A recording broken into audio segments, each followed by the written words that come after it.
Lagi kong tinatanong yung mga kasamaan ko na pag tinanong nila, gusto namin ng Asian food. Lagi nilang sinasabi, Chinese, Korean, Japanese. Asian din naman tayo. So far as gusto ko talagang ipakilala rin yung pagkain na Pilipino. Sa akin, wala naman akong ano din sa mga fusion.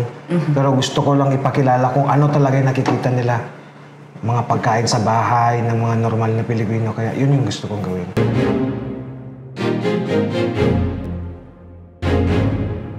Ano nga ba ang may experience namin dito sa K-Sarap pag pumunta kami?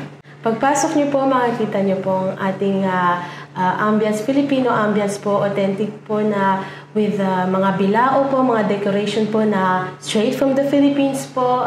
Tapos may mga paintings din po tayo, nagawa din po ng isang local artist na si Kuya Bong.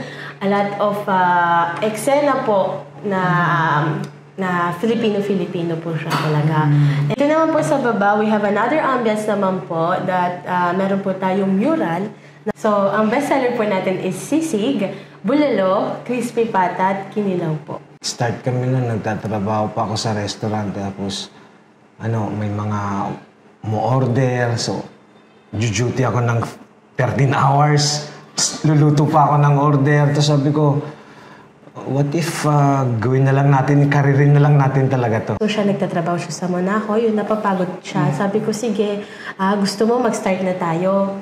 Doon na po siya nag-start. Bigla, parang out of nowhere po yung idea ng K-Sarap actually. Tapos yun, hanggang ang dami na pong nagugustuhan yung pagluluto niya, na-appreciate na po, madami na po nag-o-order. Doon na po kami nag-decide na leave na po niya ang work niya. Although madami pa pong opportunities na gustong ibigay ng Monaco sa kanya. But he choose po magkaroon ng K-Sarap na lang. Pinaka-rewarding sa akin yung pagod ko, talagang para sa amin.